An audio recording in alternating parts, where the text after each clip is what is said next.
Buenas tardes. Soy Manuel Gutiérrez, el presidente de la Confederación Hidrográfica del Cantábrico, y quiero darles la bienvenida a esta sesión webinar que tiene como objetivo presentar el borrador del Plan Hidrológico de la Demarcación Hidrográfica del Cantábrico Oriental. Esta sesión está siendo grabada y estará a disposición de todos en la página web de la Confederación y de la Agencia Vasca del Agua.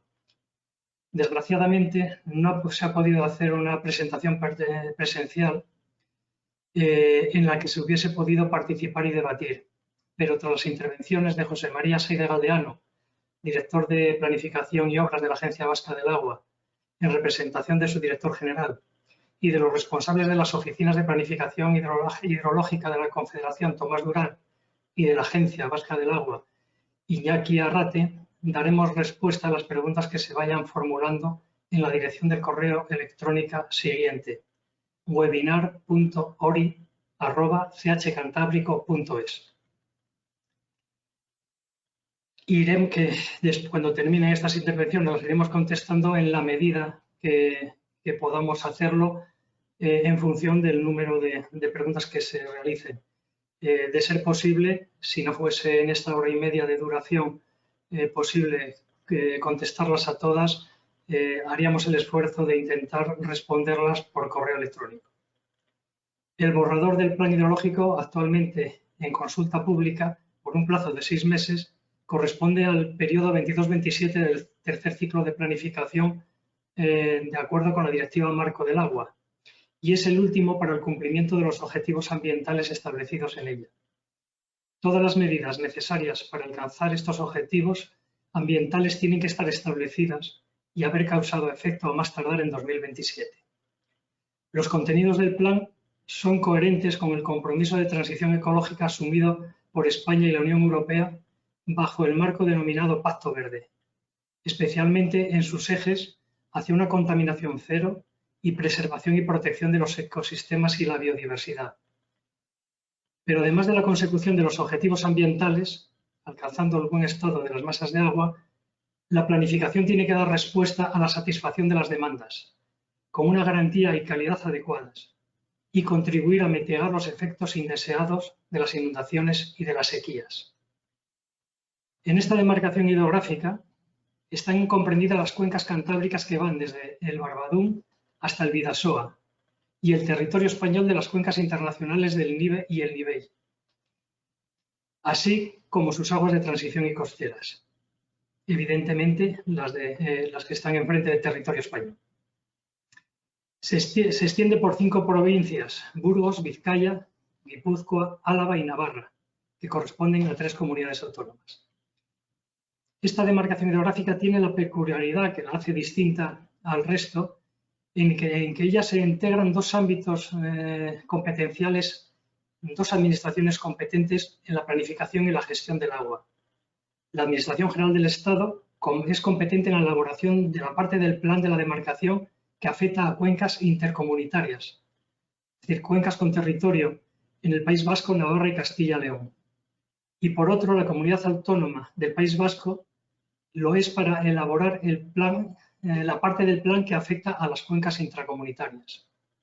Si bien la superficie de ambas cuencas, intra e inter, está equilibrada, la mayor parte de la población y, en consecuencia, las mayores presiones o las presiones más significativas se sitúan en las cuencas internas del País Vasco. Estas peculiaridades de la demarcación requieren un importante esfuerzo de coordinación entre la Administración General del Estado y el Gobierno vasco para elaborar un único plan y su seguimiento posterior. La experiencia de años ya de coordinación y colaboración entre las 2 administraciones, basada en la profesionalidad y el conocimiento de los equipos técnicos, ha permitido redactar este borrador del plan, que ahora se somete a información pública, de forma dialogada y resolviendo los distintos criterios que se han ido presentando, de igual manera que se realizó así para el vigente plan que se aprobó en enero de 2016. Los problemas más reseñables que tiene que hacer frente a la planificación hidrológica para conseguir sus objetivos están relacionados, lógicamente, con las características geográficas, climáticas y económicas de la demarcación, con una elevada ocupación del territorio y de la actividad industrial en los valles, ocupando los espacios fluviales, y en la costa ocupando los sistemas dunares y las marismas. De los 18 temas importantes que se detectaron y se sometieron a consulta pública en el proceso anterior a este borrador del plan, se ha constatado que los más significativos y donde el borrador ha puesto más énfasis son el cambio climático, los vertidos urbanos industriales y la contaminación difusa, las alteraciones morfológicas, la satisfacción de las demandas y la inundabilidad. Los diferentes estudios y prospecciones sobre el efecto del cambio climático en la demarcación indican un descenso de la precipitación y de la escorrentía anual que, junto con el aumento de la temperatura media, aumentará la evapotranspiración y la disminución de los recursos. En base a estos estudios, el plan considera una reducción de recursos del entorno del 12% para el horizonte de 2039. Pero también los pronósticos del cambio climático nos alertan de sequías más frecuentes y un incremento de la frecuencia y magnitud de las avenidas. Esta alteración del clima podrá tener consecuencias directas en las condiciones de las masas de agua y de las zonas protegidas, alterando su régimen hidrológico, sus características físico-químicas y la composición de las especies. Por ello, el plan contempla medidas específicas para fortalecer la resiliencia y la capacidad de adaptación de los ecosistemas acuáticos y para mitigar sus efectos. El logro de los objetivos ambientales de las masas de agua se constituye como uno de los principales ejes de este plan y se refleja en su normativa y en su programa de medidas. Ante el desafío que supone alcanzar el buen estado de todas las masas de agua y evitar cualquier deterioro adicional en los próximos 6 años. En la demarcación, el porcentaje de masas de agua superficial que cumplen el buen estado en este momento es del 70%, presentando cierta estabilidad en los últimos años, mientras que las masas de agua subterráneas se encuentran en un buen estado químico y cualitativo, suponen el 90% de ellas. El riesgo de no conseguir con estas masas de agua que quedan pendientes por obtener el buen estado los objetivos ambientales está relacionado principalmente con la afección a la calidad de las aguas superficiales por los vertidos urbanos e industriales y con las alteraciones morfológicas. En línea con las propuestas y estrategias de intervención del Plan Nacional de Depuración, Saneamiento, Eficiencia, Ahorro y Reutilización, el Plan de SER, aprobado por el Ministerio el pasado jueves, la planificación hidrológica contempla un importe de 231 millones de euros en los próximos 6 años en actuaciones de saneamiento y depuración, de los cuales 109 corresponden a obras de interés general del Estado, 69 al Gobierno vasco y 4,6 al Gobierno de Navarra. Dentro de este eje del plan destinado a la consecución de los objetivos ambientales de las masas de agua, destaca también la programación de actuaciones orientadas a la protección y recuperación de los ecosistemas acuáticos, en el marco de la Estrategia Estatal de Infraestructura Verde y de la Conectividad y Restauración Ecológicas. El programa de medidas recoge actuaciones por importe de 19 millones de euros, 6,8 corresponde a la Administración General del Estado y 12,2 al Gobierno vasco. Además de la consecución de los objetivos ambientales, otro de los ejes principales de actuación está destinado a incrementar la seguridad y garantía en el suministro a las demandas de agua, especialmente de los sistemas de abastecimiento a la población, de una forma compatible con el régimen de caudales ecológicos y teniendo en cuenta las previsiones de variación de disponibilidad de recursos que nos alertan las previsiones del cambio climático.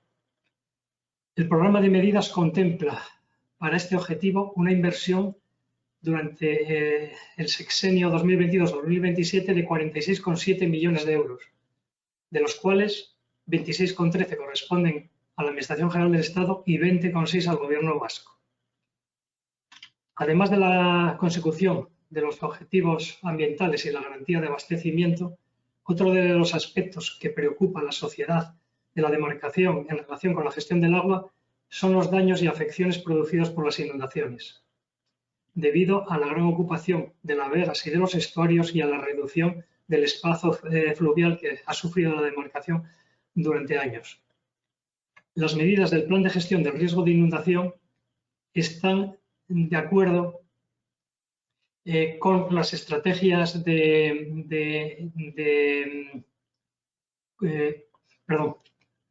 está de acuerdo con las estrategias del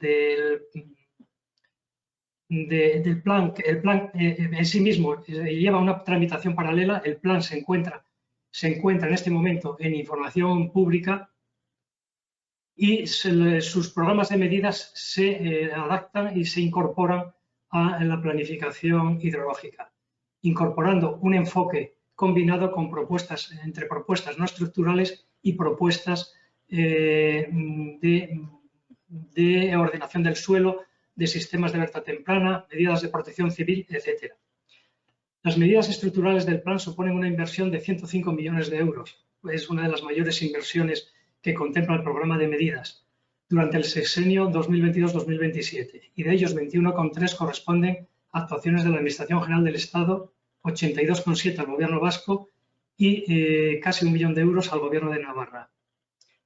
Una parte de la financiación de este programa de medidas tiene su apoyo en el Fondo de Recuperación, Transformación y Resiliencia, que incorpora recursos de la Unión Europea, lo que nos garantiza capacidad de inversión necesaria junto con los presupuestos ordinarios de las administraciones públicas, para que las medidas puedan implementarse y sean eficaces en los próximos años. Quiero, para finalizar, agradecer a las administraciones públicas el compromiso y apoyo en la redacción de este plan, que es el plan de todos, y a todos nos atañe perfeccionarlo hasta su aprobación y desarrollarlo posteriormente. Y paso la palabra a José María Sáenz de Galdeano.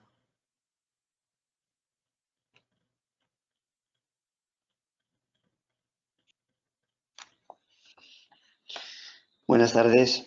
Soy José María Sáenz de Galdeano, director de Planificación y Obras de la Agencia Vasca del Agua, URA, y participo representando al director general de la agencia, Antonio Aiz, que tenía un viaje programado que no podía mover y en este momento pues no es posible que se conecte a este webinar. Quería, en primer lugar, agradecer la participación de las personas que están participando, valga la redundancia, en este webinar, y quería también agradecer la ya muy longeva colaboración entre la Confederación Hidrográfica del Cantábrico y esta agencia en la elaboración de ya el tercer plan hidrológico después de la Directiva Marco y el segundo plan de gestión de riesgo de inundación que hacemos conjuntamente con un trabajo pues verdaderamente coordinado y colaborando muy estrechamente. El presidente ha citado pues, que los retos quizá más importantes que tenemos en la demarcación, y algunos de ellos acrecentados en las cuencas internas, son, por simplificar, el estado ecológico de las masas de agua, y eso tiene mucho que ver con los vertidos, con los aprovechamientos, con el respeto a los caudales ecológicos. Eso, a su vez, tiene mucho que ver también con el ciclo urbano del agua, con las alteraciones morfológicas o la ocupación del propio dominio público, tanto el marítimo terrestre como el hidráulico, y sus zonas y sus entornos. Y estas ocupaciones del dominio público, sea cual sea, y de sus entornos, también tienen mucho que ver con el otro gran reto de la demarcación, que es el riesgo de inundación. Y aquí en el riesgo de inundación me quería detener un momento, pues porque seguro que todos hemos visto con sobrecogimiento las imágenes de Alemania y de Bélgica, terribles, y hemos oído a continuación cómo hay una unánime acusación al cambio climático de lo que está sucediendo y lo que todavía no ha dejado de pasar. Es evidente que el cambio climático ha venido a dificultar las cosas, ha venido a poner muchos más problemas, ha venido a agravar las situaciones, pero tenemos que ser conscientes de que las personas que han sido arrastradas, los edificios que han sido destruidos o las infraestructuras que han quedado deshechas, no han sufrido esos daños ni han pasado por ese sufrimiento por el cambio climático per se, sino por su ubicación en lugares inadecuados donde no deberían estar. Somos mucho más peligrosos, creo yo, a estos efectos de las inundaciones poniéndonos en mal sitio que echando todas las culpas al cambio climático. El cambio climático lo que va a traer, lo que está trayendo, es un incremento de la frecuencia de los acontecimientos, seguramente un incremento también de su carácter súbito, de su intensidad, pero no produce que se vaya a inundar lo que no es inundable. Se inunda lo inundable, a lo mejor se inunda peor y se inunda más a menudo, pero es la ordenación del territorio, los usos del suelo, los que han ocasionado, con la ayuda, con el impulso del cambio climático, pero es esa ordenación inadecuada del territorio lo que ha ocasionado este desastre. Desastre de una naturaleza que aquí también conocemos, en todo el Estado y el País Vasco. Pues recordarán ustedes en el 83, 35 muertos y 5 desaparecidos, en el 88 pues hubo 15 muertos en la cuenca del Deva. Es decir, es algo de lo que no somos ajenos. Y sabemos que es necesario la colaboración de tres grandes disciplinas. La protección civil, también se dice que en Alemania no ha funcionado bien, que no se han coordinado. No lo sé si han funcionado bien o no se han coordinado suficientemente, pero lo que sí sé es que si la protección civil, sobre todo para lo que ya está en riesgo, no se coordina con la administración del agua y con las medidas, sobre todo preventivas de ordenación del territorio, a este taburete, esas tres patas, protección civil, administración del agua y ordenación del territorio, pues si le falta solo una, se va a caer, no va a funcionar bien. Eso es evidente, eso lo sabemos bien en esta demarcación, en la que tanto con el plan hidrológico como con el plan de gestión de riesgo de inundación hemos dado mucha importancia a esta necesaria colaboración entre esas tres disciplinas. Sabemos que tenemos una herencia, un pasivo histórico tremendo de más de 1.000 millones, que si contamos suelos, pues podemos ponernos perfectamente en 2.000 millones en la demarcación del Cantábrico, bueno, en el País Vasco en general, para intentar aminorar el riesgo de lo que ya está en riesgo, de la población ya sometida, de los usos económicos ya sometidos a la peligrosidad, a la inundabilidad. Y sabemos que este enfermo no lo vamos a poder curar si no funcionamos como un bloque, protección civil, ordenación del territorio y administración del agua. Pero especialmente no lo podremos curar si no prevenimos que no se puedan repetir situaciones indeseables como las que nos están ocurriendo. Y en esto esta demarcación ha sido pionera. Ha sido pionera en poner en sus planes hidrológicos, desde el primero después de la directiva, una normativa de usos del suelo que vincula muy intensamente a la ordenación del territorio con el aspecto hidráulico, con la inundabilidad, con la vocación inundable del territorio en Las Vegas.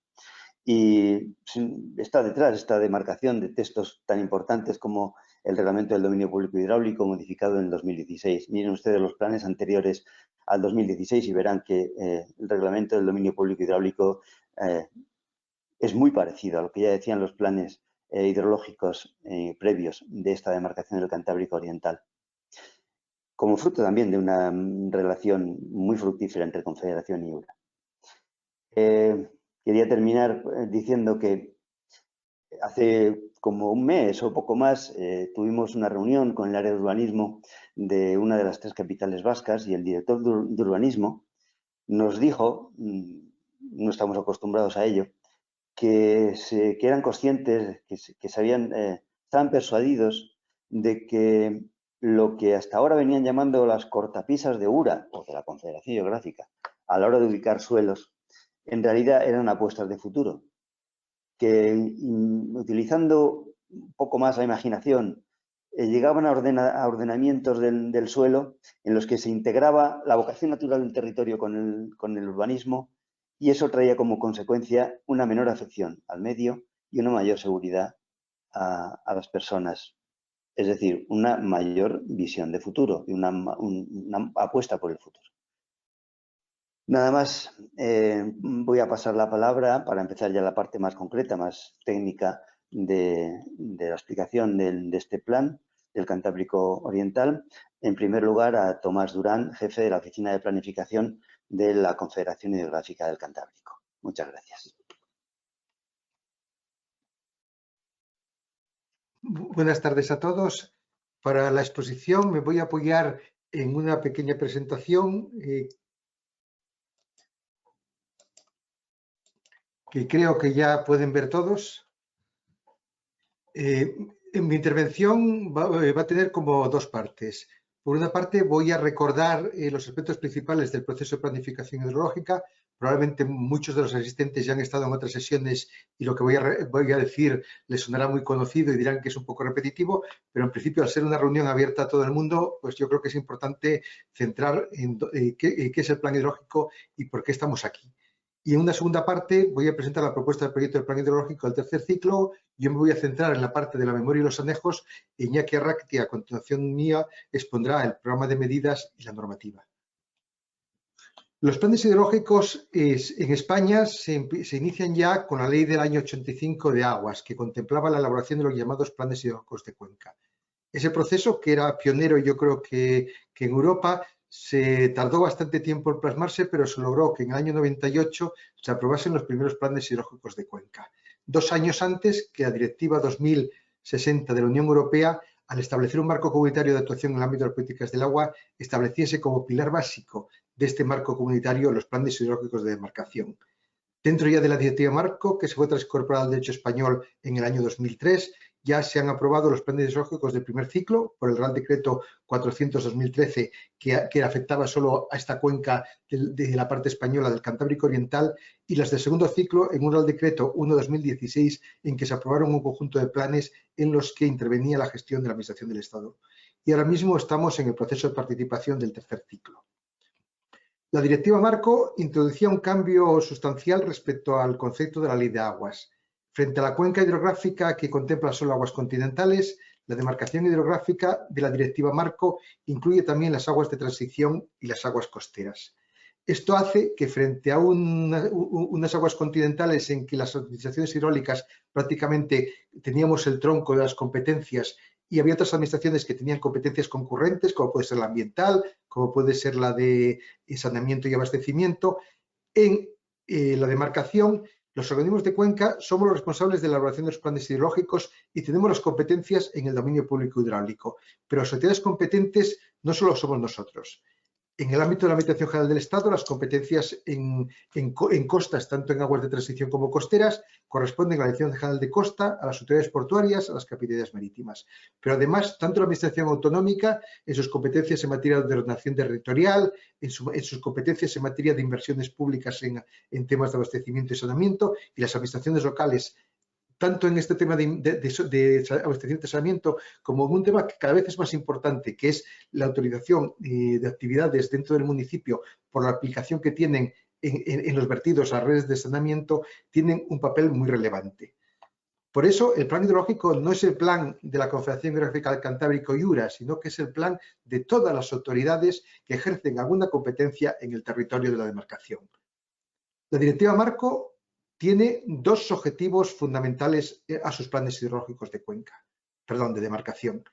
Alcanzar el buen estado de las masas de agua y prevenir el deterioro adicional de las mismas, y promover un uso sostenible del agua. Estos 2 objetivos se trasladaron a la legislación española en el artículo 40 del texto refundido de la Ley de Aguas, que establece que los planes hidrológicos de demarcación tienen que conseguir el buen estado y la adecuada protección del dominio público. Tienen que satisfacer las demandas, el equilibrio y la amortización del desarrollo regional, incrementando los recursos, protegiendo la calidad, economizando su empleo y racionalizando sus usos, en armonía con el medio ambiente y los demás recursos naturales. La Directiva Marco prevé una planificación en ciclos de 6 años en que se analizan y se revisan los planes. Ahora mismo estamos en el tercer ciclo de planificación, que abarcará los años 2022 a 2027. se inició el proceso de elaboración del plan o se inició la consulta pública del proceso de elaboración del plan, porque los trabajos tanto de URA como de la Confederación para elaborar el plan empezaron bastante antes, el 20 de octubre de 2018, con la consulta pública de los llamados documentos iniciales. Esta se extendió hasta abril de 2019. El siguiente hito fue la consulta pública entre enero de 2020 del esquema de temas importantes.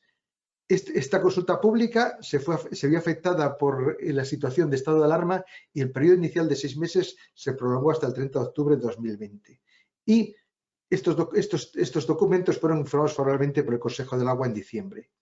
En este momento se ha iniciado la consulta pública del plan hidrológico, que pongo 2 fechas, porque el anuncio de URA en el Boletín Oficial del País Vasco salió el día antes que el anuncio de la Dirección General del Agua en el Boletín Oficial del Estado. Con lo cual, en el ámbito URA, el periodo es del 22 de junio al 21 de diciembre y en el ámbito de la Confederación Hidrográfica del Cantábrico, un día después, del 23 de junio al 22 de diciembre. Este tercer ciclo, pese a ser ya el tercer ciclo y regirse por las mismas directivas marco, tiene cambios sustanciales en su marco de elaboración por la evolución de las políticas de la Unión Europea y en consonancia de las políticas del Estado español. En primer lugar, el Pacto Verde Europeo, que como ya señaló el presidente, tiene como objetivos fundamentales reducir la contaminación y recuperar los ecosistemas. Está la Estrategia Europea de Adaptación al Cambio Climático. Está la Estrategia Europea de Biodiversidad. Hay que señalar que multitud de espacios naturales están vinculados al agua y del agua dependen para mantener el ecosistema que lo soporta. También está el Plan de Acción de Lucha contra la Polución para prevenir la contaminación del aire, del agua y del suelo. Y Europa, para impulsar todas estas políticas, ha creado el Plan de Inversiones del Pacto Verde Europeo y el Mecanismo de Transición Justa. Estas políticas de la Unión Europea se trasladan también a las correspondientes estrategias nacionales. En mayo se aprobó la primera Ley de Cambio Climático en España. Ya poco antes había aprobado la Estrategia Española de Economía Circular, que busca un desarrollo más sostenible de nuestra economía. En el ámbito ya más de la política hidráulica, nuestro Ministerio ha aprobado la Estrategia del Agua para la Transición Ecológica y la Estrategia Estatal de Infraestructura Verde y de la Conectividad y Restauración Ecológicas. Y la aplicación de los fondos de la Unión Europea para financiar estas actuaciones en el ámbito del Estado español será el Fondo de Restauración Ecológica y Resiliencia, que ya señaló el presidente que va a financiar una parte sustancial de las inversiones de estos planes. Estos planes tienen unos importantes condicionantes. La Directiva Marco, ya cuando en el año 2000 se aprobó, fijaba como objetivo alcanzar el buen estado de las masas de agua de 2027. En aquel momento, pues parecía que teníamos un amplio margen de tiempo para alcanzar estos objetivos, pero a falta de 6 años para alcanzarlos, todavía nos queda mucho por hacer. Por otra parte, está la Directiva 91/271 de saneamiento y depuración de aguas residuales urbanas, que si bien en el ámbito de esta demarcación es quizá una de las que más avanzado está y menos infraestructuras quedan, todavía queda alguna cosa por hacer. Tras la aprobación por España de los planes del segundo ciclo, la Unión Europea publicó una serie de recomendaciones para la preparación de los planes hidrológicos del tercer ciclo. Si analizan la memoria, hay un apartado en que tratamos de reflejar cómo hemos tratado, y perdónese la redundancia, de aplicar estas recomendaciones para mejorar estos planes del tercer ciclo respecto a los planes del segundo. Y ya en el plan, en el aspecto de las inversiones, recientemente, bueno, yo creo que fue esta semana, se ha aprobado el plan de SEA, el Plan Nacional de Depuración, Saneamiento, Eficiencia, Ahorro y Reutilización. Este es el marco en que los distintos organismos de cuenca hemos tenido que programar nuestras inversiones para priorizar aquellas que contribuyen a alcanzar el buen estado de las masas de agua con mayor eficacia y a cumplir con las exigencias de la Unión Europea. Y, obviamente, las inversiones del Estado, pero también las de las comunidades autónomas, están condicionadas al marco financiero y presupuestario. En este tercer plan se ha tratado de evitar incluir inversiones de dudosa viabilidad financiera y se procura que el programa de medidas, que posteriormente con más detalle explicará Iñaki Arrate de URA a todos ustedes, sean inversiones que sean viables de financiar en el marco financiero y presupuestario de las administraciones competentes que las tienen que ejecutar. Hecho esta introducción de marco general, voy a presentar la parte de memoria de anejos de la propuesta de proyecto del Plan Hidrológico de la parte española de la demarcación hidrográfica del Cantábrico Oriental. La demarcación hidrográfica del Cantábrico Oriental es una de las dos zonas en las que se divide la vertiente cantábrica de nuestro país, y dentro de ella, y como ya señaló el presidente, concurren dos circunstancias excepcionales. En primer lugar, en España hay demarcaciones hidrográficas de competencia estatal y hay demarcaciones hidrográficas de competencia autonómica. La demarcación hidrográfica del Cantábrico Oriental es la única demarcación hidrográfica que es de competencia mixta. Por una parte, el Estado mantiene las competencias en las cuencas que se llaman intercomunitarias, que en este caso se corresponden a las cuencas que están a caballo o que tienen territorio en Castilla y León y Euskadi, que es el Nervión con sus afluentes Cadagua y Baizábal, y por otra parte a las cuencas que están con territorios en Navarra y el País Vasco, como son el Oria y el Urumea. La demarcación hidrográfica del Cantábrico Oriental, de forma similar a la del Cantábrico Occidental, no es una demarcación hidrográfica, como se deduce de lo que comenté antes, que esté estructurada por un río principal y sus afluentes. Es un conjunto de ríos normalmente pequeños, el mayor es el Nervión, que nacen en la cordillera cantábrica y vierten al mar Cantábrico y que tienen unas características muy parecidas entre ellos, lo cual permite su gestión y su planificación y estudio de forma conjunta. También es una cuenca internacional. Aunque las interrelaciones con Francia son relativamente limitadas, porque son los territorios en esta demarcación que afectan a cuencas francesas son relativamente pequeños, son cabeceras y no tienen una población y por lo tanto no tienen unos graves problemas de gestión, pero sí tenemos la cabecera de los afluentes del Nive y del Nivelle, que son para la gestión francesa, están incluidas en el organismo de cuenca llamado Adur-Garonne. Y también el Bidasoa es un río que naciendo en Navarra, en su tramo final, limita por una parte a Euskadi y por otra parte a Francia. Doy para atrás para dar un poco las cifras básicas de los datos de la demarcación. Esta demarcación es una de las más pequeñas, quitando Ceuta y Melilla y las insulares, porque tiene una superficie total de 7.630, pero claro, ahí se incluye toda la cuenca del Nif y del Nivelle, y en el ámbito del territorio español son 6.391 kilómetros cuadrados. Eso sí, en proporción tiene una población bastante superior a la del Cantábrico Occidental, que en cambio tiene una superficie mucho mayor. Y en su distribución por comunidades autónomas, el peso del País Vasco es muy mayoritario. En superficie supone un 80% prácticamente de la demarcación, y en población supone la práctica totalidad, por cuanto que en la cuenca del Bidasoa y las zonas de Castilla y León que están en la demarcación son zonas mucho menos densamente pobladas, ¿no?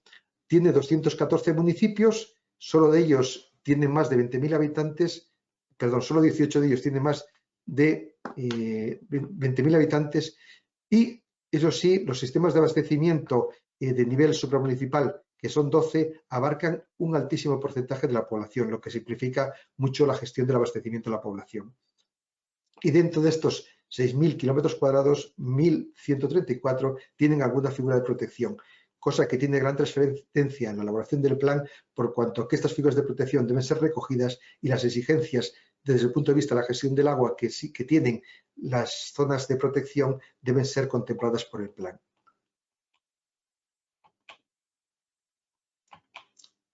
El contenido del plan se ajusta en su contenido y estructura formal a lo establecido en el Real Decreto 907 por el que se aprueba el Reglamento de Planificación Hidrológica. La documentación se estructura en una memoria de anejos, que es lo que voy a presentar ahora, unas disposiciones normativas y un programa de medidas. En este ciclo hemos elaborado un informe síntesis en que se tratan de resumir al lector, al ciudadano que acceda por primera vez al contenido del plan, pues las líneas generales de la planificación hidrológica y centrar un poco en qué va a encontrar en el resto de los documentos del plan. Como todo plan, está sometida a una evaluación ambiental y, por lo tanto, tiene sus documentos de evaluación ambiental correspondientes. Al ser dos administraciones hidráulicas de dos administraciones distintas, la estatal y la autonómica, la evaluación ambiental se hace, por una parte, por la Confederación Hidrográfica del Cantábrico con los órganos ambientales de la Administración General del Estado en el ámbito de nuestras competencias y, por otra parte, de URA con los órganos ambientales del Gobierno vasco en el ámbito de sus competencias. En paralelo a este plan hidrológico, se está tramitando y se está sometido a información pública el plan de gestión de riesgo de inundación. Aunque son planes muy interrelacionados y la normativa del plan y el programa de medidas recoge la normativa y las medidas que se necesitan por el plan de gestión, tienen una tramitación administrativa distinta, unos procedimientos de administración distintos, entre otras cosas porque en el plan de gestión de riesgo de inundación intervienen protección civil y tienen unos plazos de información de consulta pública distintos. Frente a los 6 meses del plan hidrológico, el plan de gestión de riesgo de inundación solo tiene un periodo de consulta pública de 3 meses. Para apoyar a la memoria, este plan incluye 17 anejos, en el cual se han tratado de recoger los principales datos y características de la cuenca. Este plan tiene el anejo 15, es el plan de gestión del riesgo de inundación, que aunque se considera parte integrante del plan, reitero que tiene su mecanismo de consulta pública independiente, y un anejo que es el anejo 16, que es el plan especial de sequía de las cuencas internas del País Vasco. Este plan está a consulta pública solo en el ámbito de las cuencas internas del País Vasco, porque en el ámbito de la Administración del Estado los planes especiales de sequía se están tramitando y aprobando con un cierto desfase respecto a los planes hidrológicos. El plan especial de sequía en el ámbito de las competencias del Estado ya está aprobado hace 3 años y procederemos, en cuanto se termine de aprobar el plan, a analizar y tramitar y someter a consulta pública su revisión dentro de 2 o 3 años. Y, dada la importancia que tiene el cambio climático, hemos tratado de recoger en un anexo 17 los principales aspectos del cambio climático que afectan al contenido del plan. En ese anejo 17, sobre todo, se reproduce aquellos aspectos de los distintos anejos en los que se trata el cambio climático. Como ya he dicho, la demarcación es un conjunto de cuencas independientes y casi cada cuenca significativa constituye un sistema de explotación. Tenemos 13 sistemas de explotación, de los cuales 3 corresponden a cuencas intercomunitarias, uno que son los ríos, uno a una cuenca que es intercomunitaria y además internacional, y el cuarto, los ríos pirenaicos, que son cuencas íntegras de Navarra.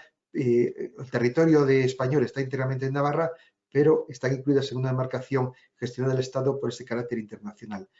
Quien quiera consultar toda la información de los sistemas de explotación y de las masas de agua, la tiene en el anejo número 1, en que se justifican aquellas masas que se consideran artificiales y muy modificadas.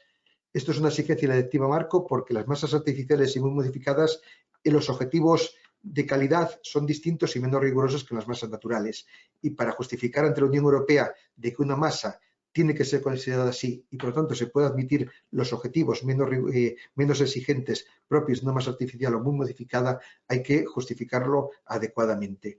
Y un anejo 14 en que para todas las masas de agua se hace una ficha descriptiva con sus principales características y con aquellas medidas del plan singulares que afectan a cada masa.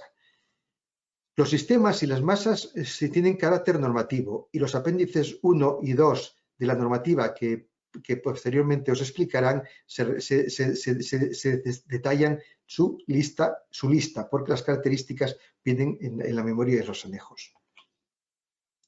Dentro de estos sistemas de explotación se han definido 140 masas de agua. 109 de ellas son masas con carácter río. Sobre los 1.500 kilómetros de longitud de cauces, esto significa que cada masa de agua tiene aproximadamente una longitud media de 15 kilómetros. Ese es el nivel de detalle, los 15 kilómetros de media de río, con el que se hace el análisis de cada cauce. Ha habido un pequeño cambio respecto al segundo ciclo, que es que siguiendo las recomendaciones de la Unión Europea, para que todos los planes hidrológicos de los distintos países tuviesen unos criterios comunes. Los embalses, que en España se consideraban como un caso peculiar de río muy modificado, ahora mismo tienen la consideración de una modalidad dentro del grupo llamado lagos. Distintos de los lagos artificiales, que son aquellos que están situados fuera de un cauce, ¿no? Pues que corresponde a embalses situados fuera del cauce o a masas de agua derivadas del rellenado por el agua de canteras y explotaciones mineras. Hay 14 masas de transición y 4 masas costeras. En aguas subterráneas tenemos 20 masas. Respecto al primer ciclo, en que había 28 masas, se ha simplificado ya en el segundo ciclo y se han reducido a 20 y abarcan prácticamente la superficie de la demarcación. En este ciclo se han mantenido las masas y lo único que se ha hecho es algún ajuste y perfeccionamiento de los límites cartográficos entre ellas.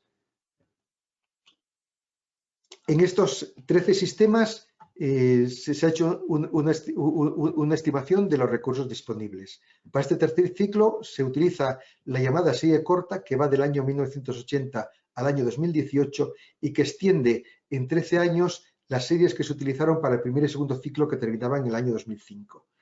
En la cuenca hay una precipitación de 8.335 hectómetros cúbicos año, es una cifra un poco superior a 1.000 milímetros de precipitación, que producen una aportación de 4.685 hectómetros cúbicos.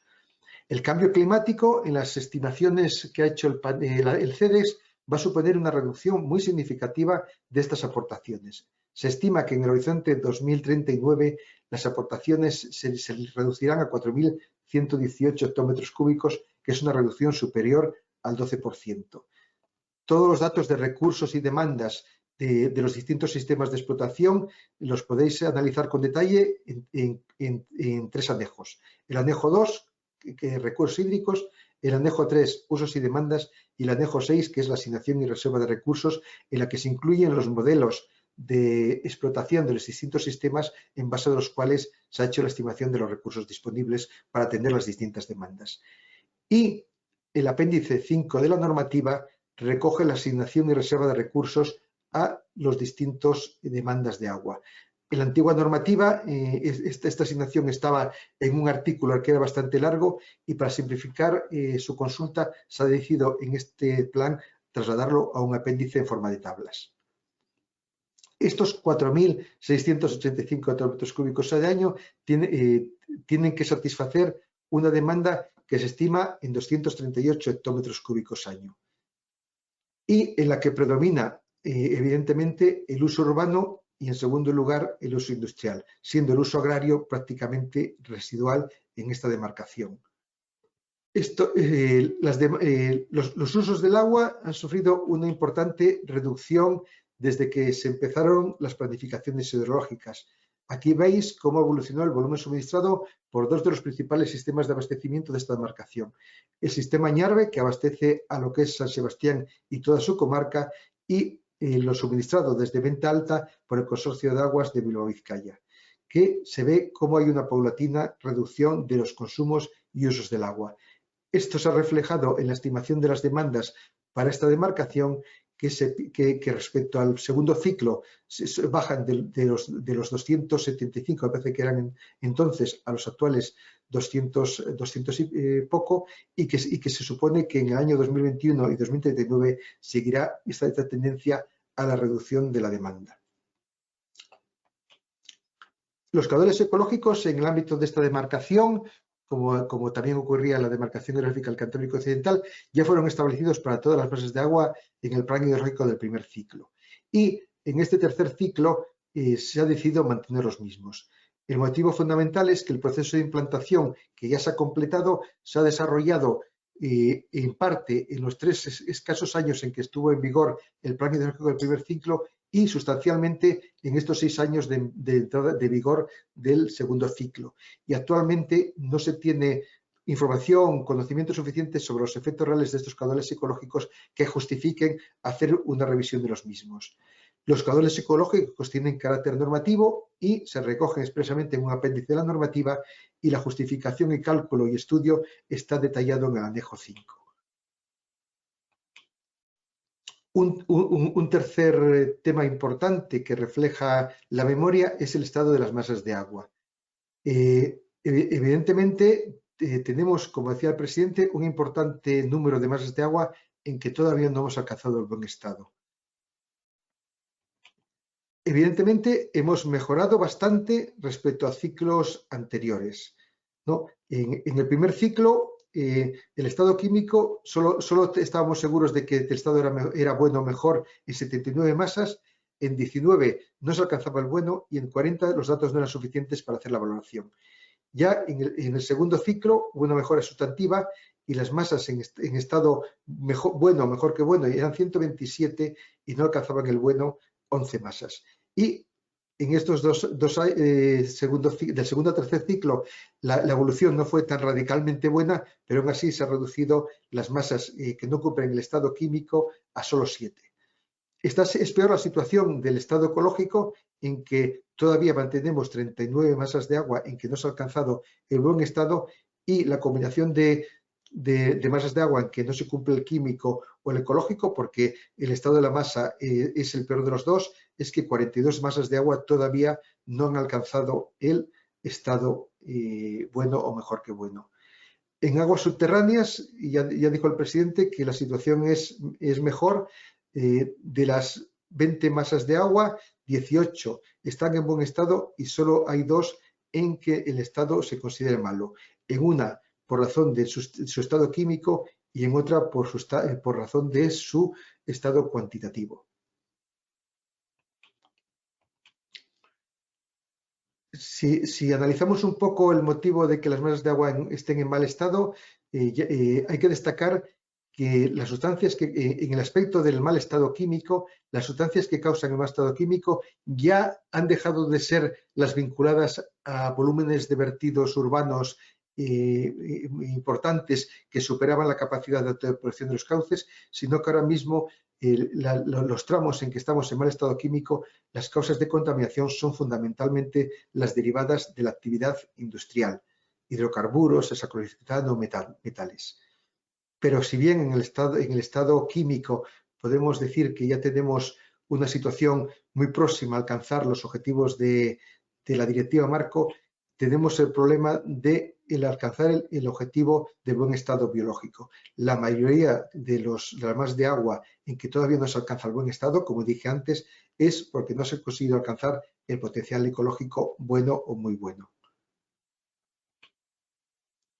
En este caso y en esta cuenca, para el año 2017 se espera alcanzar los objetivos de buen estado, como exige la directiva marco, en casi todas las masas de agua superficial, excepto en 2 de ellas que se ha planteado la excepción derivada del artículo 4.4.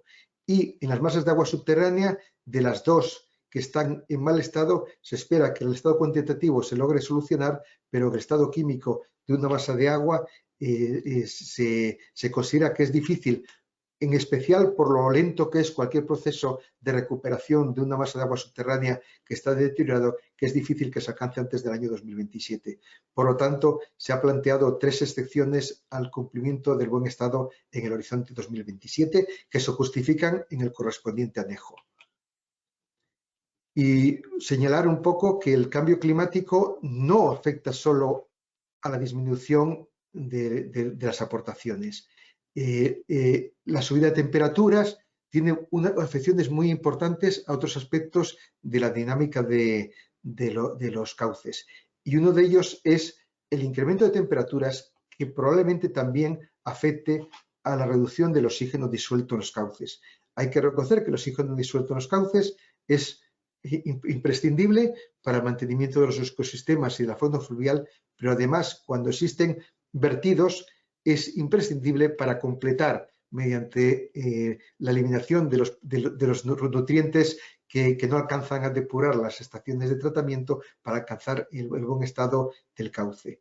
Y en esta demarcación hidrográfica, el CEDES estima que el impacto que va a tener el cambio climático en casi todas las variables, no solo en el oxígeno disuelto, será normalmente medio y con algún tramo de cauce, sobre todo cauces de cabecera, en que el impacto puede ser alto. Finalmente, antes de dar paso a Iñaki Arrate, recordaros las formas que tenéis de participar. Los documentos del plan completos están disponibles en las dos webs, en la de la Confederación Hidrográfica del Cantábrico y la de la Agencia Vasca del Agua. La Confederación Hidrográfica del Cantábrica hemos creado un foro de participación. Ya lo habíamos intentado en los anteriores ciclos de planificación, pero al ser un foro cerrado en que para participar era obligatorio inscribirse, pues la participación fue bastante reducida. En este tercer ciclo hemos creado un foro abierto, en el sentido de que cualquier persona que acceda al foro puede ver las aportaciones que hace tanto nosotros como dinamizadores del foro, como cualquier persona que esté interesada. Y solo es necesario inscribirse en el foro si se desea hacer alguna aportación. Aportaciones también que evidentemente, dado que el foro es abierto, no se harían con el nombre completo y los datos del interesado, sino con digamos, un poco el acrónimo o la denominación que quiera utilizar cada interesado, pero con el nivel de anonimato que cualquiera de los que participe desee. Tenemos programadas o tenemos programado programar en noviembre unas reuniones temáticas. Cuando en septiembre tengamos más cerrado un poco el calendario, un poco los temas a tratar, y otro tema importante en estas circunstancias, si se van a poder hacer de forma más presencial o tenemos que hacer, como fue en el caso de los SEPTIs, de forma telemática, en la página web de la Confederación se publicarán. Y me imagino también que por parte de la Agencia Vasca del Agua será algo parecido. Y recordaros que si tenéis cualquier duda, cualquier consulta, el correo de la Oficina de Planificación está disponible para que nos trasladéis cualquier pregunta, y yo creo que no me equivoco si digo que también el correo de la Agencia Vasca del Agua está igual que de la Confederación, disponible a todos aquellos que tengáis alguna duda, queréis hacer algún comentario o queréis plantear algún tema. No obstante, hay que recordar que la participación pública, si queréis hacer una aportación, pues lógicamente tiene que hacerse por los mecanismos de una aportación formal y por escrito, ¿no? Los correos informales serán tratados, pero no serán recogidos en el documento final del proceso de participación, salvo que le deis un carácter formal de alegación. Y sin más, termino mi exposición y doy paso a don Iñaki Arrate, responsable de planificación de URA, que expondrá, seguro que mucho mejor que yo, los aspectos relativos al programa de medidas y a la normativa del plan. Muchas gracias, Tomás. Arratsaldeon, buenas tardes a todos. Bueno, en esta parte de la presentación, queríamos comentar algunos aspectos que consideramos que son destacables, en relación con dos documentos fundamentales de la documentación del plan hidrológico, del programa de medidas y de la normativa. Y bueno, pues empezando con el programa de medidas, queríamos explicar que este programa aborda 18 temas, de acuerdo con el esquema de temas importantes que fue aprobado en este ciclo del año pasado. Esos temas están estructurados en los 4 grandes grupos de objetivos que pretende la planificación hidrológica. Como saben, por un lado, los objetivos medioambientales, que involucran determinados temas que tienen que ver con la contaminación de diferente índole, pero también con cuestiones hidromorfológicas muy importantes y en relación con zonas protegidas. Un segundo grupo de temas está relacionado con las demandas. Aquí hemos incluido, como decía anteriormente Tomás y el presidente, un tema absolutamente transversal, que es la adaptación a las previsiones del cambio climático. Un tercer grupo que tiene mucha importancia en nuestra demarcación, relacionado con fenómenos extremos. Estamos hablando de inundaciones fundamentalmente, pero también de sequías. Y un cuarto grupo de temas que son muy relevantes desde nuestro punto de vista, que se refieren a la mejora del conocimiento y de la gobernanza. Pues bien, cada uno de estos temas en el programa de medidas se desarrolla siempre con la misma estructura. En primer lugar, una descripción de la problemática y del enfoque general de cada uno de estos temas. Posteriormente, el plan de actuaciones, es decir, la descripción de cada una de las líneas de actuación que se plantean para resolver las diferentes problemáticas y, finalmente, un apartado con las inversiones de cada uno de los temas analizados. Indicar también que el programa de medidas incluye un apéndice con las medidas específicas, con las medidas concretas y sus datos fundamentales, comprendiendo la localización general, el carácter de la medida básica, complementaria, etcétera, pero lo más importante, la inversión que está prevista en el horizonte y las entidades responsables de la medida, de alguna forma los mecanismos de financiación. Me gustaría destacar algunos de los principales elementos que hemos tenido en cuenta para la elaboración del programa de medidas. Por supuesto, el esquema de temas importantes como verdadero documento de directrices que es del plan hidrológico, pero también información que se viene recabando de forma anual en los informes de seguimiento del plan hidrológico.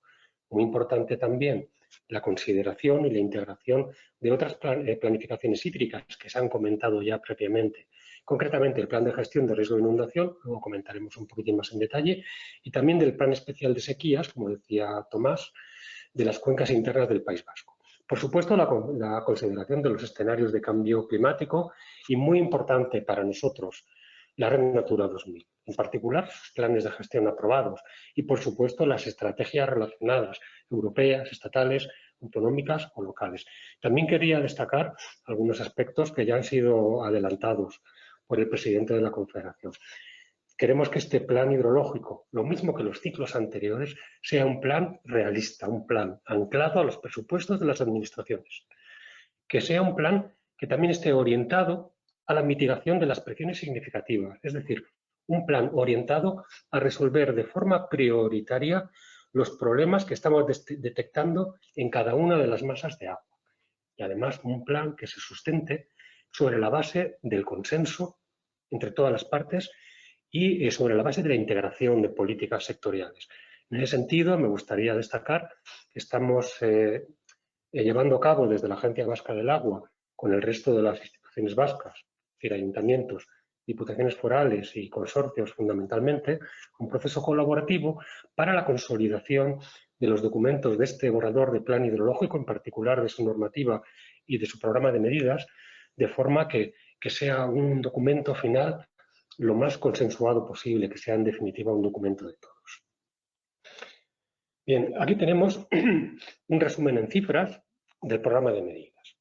Tenemos en este borrador que se somete a consulta pública una inversión total de 464 millones de euros, de los cuales la mayor parte, casi el 60%, estarían destinados al cumplimiento de los objetivos medioambientales.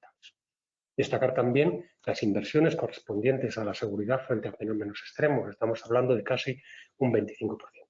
Y en cuanto al reparto, en relación con los agentes responsables de las medidas, bueno, pues aquí tenemos una imagen general de este reparto.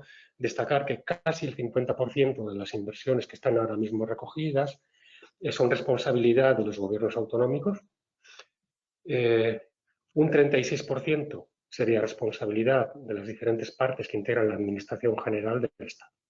Y, lógicamente, a estas inversiones habrá que sumar las resultantes de ese proceso colaborativo que anteriormente mencionaba con las instituciones vascas.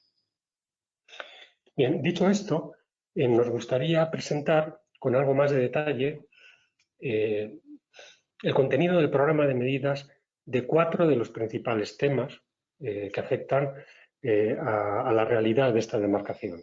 Son los que tienen en pantalla: contaminación de origen urbano, alteraciones morfológicas, abastecimiento urbano y, finalmente, inundaciones. Empezando por la contaminación de origen urbano. Afortunadamente, estas imágenes, estas fotografías que tienen en pantalla forman parte del pasado. Y lo que muestran es una contaminación extrema de las masas de agua superficiales de la demarcación. Se trata concretamente de la ría de Bilbao. Afortunadamente, esta situación ha cambiado en la actualidad. Como decía, esas imágenes forman parte ya del pasado y la realidad es que el diagnóstico que hace actualmente este plan hidrológico es que la implantación de la red de saneamiento de infraestructuras de depuración ha conseguido mejorar notablemente el estado de las masas de agua en los últimos años. Sin embargo, aún quedan muchas masas de agua superficiales, lo recordaba antes Tomás, que aún no alcanzan los objetivos medioambientales. Y además, dada la circunstancia, se puede ver en la parte izquierda de la pantalla que esta evolución positiva de alguna forma se ha ralentizado en los últimos años debido a la disminución de las inversiones por motivo de la crisis en los últimos años por parte de las administraciones competentes. En cada masa de agua hemos hecho un esfuerzo muy grande por, uno, identificar cuáles son los indicadores que están fallando concretamente a través de los resultados de las redes de control. Tenemos una fortaleza en nuestra demarcación, unas redes de control detalladas que han operado de forma ininterrumpida a lo largo de los últimos años, y a partir de ahí y a partir del conocimiento que tenemos de la demarcación, las presiones responsables últimas de los problemas. De esta forma estamos en disposición de aseverar que los vertidos urbanos insuficientemente depurados siguen siendo unos problemas importantes que tenemos que resolver, que lógicamente los impactos más intensos serán en las zonas que tienen carencia de infraestructuras básicas, pero es muy importante también ser consciente de que hay zonas con saneamiento y depuración ya implantado que tampoco alcanzan los nuevos objetivos medioambientales relacionados con el cumplimiento de la Directiva Marco del Agua. Bien, ¿qué plantea en el sentido el programa de medidas del Plan Hidrológico? Pues una serie de líneas de actuación. La primera, lógicamente, la implantación de nuevas infraestructuras de depuración básicas que aún no están en marcha. En ese sentido, es prioritario completar esa red de infraestructuras de depuración, pero especialmente aquellas que están relacionadas con incumplimientos de la Directiva de Aguas Residuales Urbanas del año 91. Estamos hablando fundamentalmente de la SEDAR del Alto Nervión, que afortunadamente su construcción ya está en marcha. Por otro lado, una línea de actuación relacionada con la mejora de sistemas de saneamiento y depuración existentes. Aquí estamos hablando, por un lado, de la mejora en depuradoras que ya existen, bien sea para el cumplimiento de los requisitos de la Directiva de Aguas Residuales, bien sea para el cumplimiento de los objetivos del método receptor de la Directiva Marco del Agua. Y en relación con la primera cuestión, Directiva de Aguas Residuales Urbanas, destacar la remodelación que está prevista para las sedares de Loyola, Donostialdea, y de Atalerreca en Chimudi. También es muy importante recordar una cuestión que es muy relevante en la demarcación porque constituye una presión verdaderamente significativa en muchas de las masas de agua, y es la existencia de vertidos a cauce en trama urbana que todavía no están conectados a los colectores generales de saneamiento. Esta conexión de vertidos existentes todavía a cauce es fundamental y se recoge como una prioridad en este ciclo de planificación.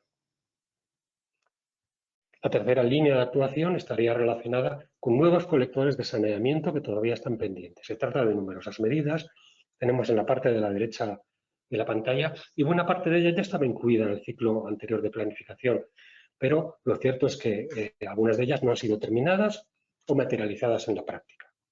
Se trata de obras que son necesarias para que determinadas masas de agua alcancen sus objetivos medioambientales. Además, se incluyen líneas de actuación relacionadas con el control de desbordamiento. Se trata de medidas que entendemos que cobran importancia en este ciclo de planificación y que, lógicamente, están orientadas a reducir los impactos de estos desbordamientos, de estos alivios, tanto en las masas de agua como en las zonas protegidas, particularmente en las zonas de baño. Asimismo, se incluyen otras medidas de saneamiento y depuración, como estudios sobre contaminantes emergentes, sobre la mejora, sobre la disponibilidad de información en continuo, sobre la gestión del saneamiento de la depuración y, asimismo, acciones de sensibilización y concienciación. Pasaríamos ya al segundo tema que queríamos destacar. Son las alteraciones morfológicas de las masas de agua superficiales de la demarcación. Afortunadamente, como tenemos en las imágenes de la pantalla, todavía tenemos masas de agua superficiales que presentan unas condiciones de cauce, unas condiciones de naturalidad, de vegetación de ribera realmente remarcables. Sin embargo, la realidad generalizada de esta demarcación es otra. Motivo de la presión urbana, motivo de la importante densidad de población que tenemos y de los relieves que tenemos en la demarcación, la realidad de los ríos, de las masas de agua superficiales de nuestra demarcación es la realidad del hormigón, la realidad de la ocupación, la realidad de la escollera hormigonada vertical. Resulta claro que estas masas de agua no alcanzarán jamás con los objetivos generales de la Directiva Marco del Agua. Y así lo venimos enfatizando incluso desde el primer ciclo de planificación. Ya desde el primer ciclo de planificación considerábamos que la alteración morfológica de las masas de agua superficiales era uno de los problemas más graves y extendidos de nuestro medio acuático. Y tanto desde el punto de vista normativo como desde el punto de vista del programa de medidas, se ha hecho mucho esfuerzo por tratar de mitigar estas presiones y mejorar el estado morfológico de nuestras masas de agua. De hecho, la actualización que hemos hecho del inventario de presiones para este ciclo de planificación, comparada con el inventario de presiones que hicimos para el primer ciclo, nos informa de una cierta contención de la alteración longitudinal. También vemos una mejora general de la vegetación de ribera, tanto en cobertura como en altura, si bien es verdad que en conjunto su estado todavía no es satisfactorio, ni mucho menos. Y además, se han realizado numerosas obras de permeabilización de obstáculos en los últimos años por parte de las administraciones competentes, pero aquí el trabajo verdaderamente es ingente. En definitiva, estamos hablando de un tipo de presión, de una problemática que requiere insistir, que requiere reforzar los trabajos recogidos previamente en ciclos de planificación anteriores. ¿Qué plantea el plan hidrológico? Muy importante. La primera medida son medidas de protección de las masas de agua superficial frente al deterioro morfológico. Consideramos que el freno del deterioro es la gran prioridad, es decir, impedir el deterioro adicional y preservar los valores de esos tramos que todavía presentan ciertas condiciones de naturaleza. El instrumento no es otro que la gestión del dominio público, como aplicando las normativas generales y también la normativa específica del plan hidrológico a tal efecto. Y en ese sentido cobran gran importancia, por un lado, la ordenación de usos, la ordenación del territorio, en particular en zonas inundables. ¿Cómo? Apartando del cauce los nuevos desarrollos. De esta forma, a la vez que garantizamos unos usos, unos asentamientos que son seguros desde el punto de vista del riesgo, se consigue preservar las condiciones de las zonas que aún no están alteradas. Y muy importante también, introduciendo requisitos para las obras de protección frente a inundaciones. Muy importante, solamente en áreas urbanas consolidadas sometidas a riesgo significativo de inundación y además con un diseño compatible en la medida de lo posible o incluso, ¿por qué no?, alineado con los objetivos ambientales de las masas de agua. Estamos hablando de doble cauce, de zonas de expansión, etcétera. En definitiva, de soluciones basadas en la naturaleza. Otra línea de actuación, evidentemente, es la restauración y rehabilitación, la mejora ambiental, en definitiva, de las riberas fluviales y de los humedales interiores, de las aguas continentales. Y aquí se plantea insistir en líneas de actuación ya emprendidas en ciclos anteriores, impulsar la mejora ambiental de nuestras masas de agua superficiales, priorizando en especial aquellas de mayor interés ambiental, como puede ser la Red Natura 2000 y otras, y de forma, lógicamente, coordinada entre las administraciones. Aquí se plantea, por un lado, tratar de abordar proyectos de restauración de cierta envergadura y buscando sinergias, en la medida de lo posible, con las obras de protección frente a inundaciones. Un ejemplo recogido en el programa de medidas son las actuaciones que están previstas en el municipio de Baquio. Y también se plantea el incremento del número de pequeñas actuaciones, de menor entidad, como eliminación de muros de hormigón, escolleras, motas, actuaciones de bioingeniería, de revegetación, que van a permitir progresivamente, y que de hecho ya están conduciendo a una mejora de las condiciones morfológicas y de la naturalidad de nuestras masas de agua superficiales. De la misma forma, se plantea una línea de actuación específica en relación con los estuarios y las zonas costeras y además una línea de actuación concreta para la eliminación o adecuación de azudes.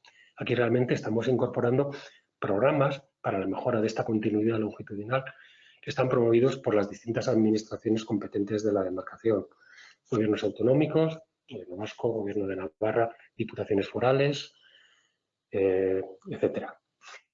Y esos programas para la mejora de la continuidad incluyen, lógicamente, trabajos para la permeabilización de azudes en desuso, de forma compatible con las políticas de protección del patrimonio cultural y, por supuesto, también de azudes en uso, es decir, azudes que están relacionados con concesiones en vigor. Bien, pasemos ya al tercer punto, el del abastecimiento urbano. Afortunadamente, en nuestra demarcación, con un clima húmedo, no tenemos los problemas de la magnitud que se pueden encontrar en relación con esta cuestión en otras demarcaciones del Estado. Pero, no obstante, no estamos exentos de tener problemas. Esta imagen se corresponde con la situación en la sequía del 89-90 del embalse de Ullibarri, que abastece a buena parte de la demarcación. La realidad es que el diagnóstico que hace el plan hidrológico es que casi todos los sistemas de abastecimiento urbano de la demarcación cumplen con los criterios de garantía establecidos, tanto en situación actual como en horizontes futuros, teniendo en cuenta la previsión de reducción de recursos relacionada con el efecto del cambio climático. Y además, la mayor parte de las masas de agua cumplen con el régimen de caudales ecológicos. Eso es debido a una serie de acciones y de fortalezas que tenemos en la demarcación. Por un lado, se han desarrollado numerosas medidas de refuerzo de infraestructuras en los últimos años, resolviendo problemas existentes. Por otra parte, tal y como comentaba anteriormente Tomás, se ha venido produciendo en casi todos los sistemas de abastecimiento una reducción de los consumos. Y eso a través de la mejora del rendimiento de las redes, de las infraestructuras. También contamos con una gestión más racional de las fuentes de abastecimiento. Por poner un ejemplo, la nueva curva de garantía que opera en el sistema Zadorra que abastece al Bilbao metropolitano. Y además, esto es muy importante desde mi punto de vista, contamos con entes gestores de abastecimiento profesionales con capacidad técnica, económica y de gestión que sirven a la mayor parte de la población de la demarcación. Una gran fortaleza. ¿En qué plantea el programa de medidas en relación con esta cuestión del abastecimiento urbano? En primer lugar, insistir en la mejora de la eficiencia en los sistemas de abastecimiento. Esto incluye, por ejemplo, el desarrollo de planes de gestión de la demanda y de la reducción de incontrolados, pero sobre todo en esos sistemas de abastecimiento en los que estas tareas, estos trabajos, aún no se han materializado con la suficiente profundidad. En la parte de la derecha tenemos la evolución de los consumos en 3 sistemas de abastecimiento representativos de la demarcación, pero sin embargo en la parte de abajo vemos un sistema de abastecimiento en el cual no se aprecia esa disminución del agua servida, esa disminución de los consumos. Se trata, en este caso, de un sistema que todavía no ha podido abordar de forma significativa estos trabajos de gestión de la demanda. También se plantea continuar con ese impulso a la mejora de la estructura organizativa de los entes gestores de abastecimiento, de forma que tengamos en toda la demarcación esas entidades profesionales con capacidad de gestión, con capacidad de dar un servicio adecuado en todos los sentidos a la ciudadanía, pero también hacer frente a los retos futuros de la gestión del agua. También se plantea mejorar el conocimiento de los escenarios climáticos futuros y en el ámbito de Euskadi se considera fundamental el desarrollo del reglamento marco del ciclo integral del agua. La segunda línea de actuación relacionada con el abastecimiento serían las nuevas infraestructuras de abastecimiento o el refuerzo de las existentes. Las actuaciones hacen referencia, por un lado, a la falta de garantía de abastecimiento que tenemos en algunos sistemas o a su falta de compatibilidad con los caudales ecológicos definidos por la planificación. Y aquí me gustaría destacar sobre todo la situación de Busturialdea, que precisa un refuerzo urgente de estas infraestructuras de abastecimiento, no solamente para mejorar esa garantía de abastecimiento en todas las condiciones, sino también para que esa garantía de abastecimiento sea compatible con los regímenes de caudales ecológicos en una zona de alto interés ambiental y que además está teniendo consecuencias urbanísticas. Bien, por otro lado, estas nuevas infraestructuras están relacionadas con actuaciones que se consideran estratégicas para reducir la vulnerabilidad de los sistemas frente a roturas y accidentes. Y aquí estamos hablando fundamentalmente de 2 casos, del caso de Donostialdea y del caso del Bilbao metropolitano. Y pasemos ya a las inundaciones. Las inundaciones, como todos saben, como se ha destacado anteriormente por José María Sanz de Galdeano, son el riesgo natural que mayores daños ha provocado en la demarcación. Y probablemente este es el mayor reto que tenemos en la gestión del agua en estas cuencas, es reducir el riesgo de inundación. Pero a la par, en la medida de lo posible, reducir ese riesgo de una forma compatible con la mejora de las condiciones morfológicas de las masas de agua superficiales. Es un reto muy importante. Bueno, realmente el planteamiento de las medidas en relación con la inundabilidad está incluyendo en el plan de gestión de riesgo de inundación que se está elaborando y tramitando de forma paralela al plan hidrológico. Me gustaría destacar algunos de sus fundamentos.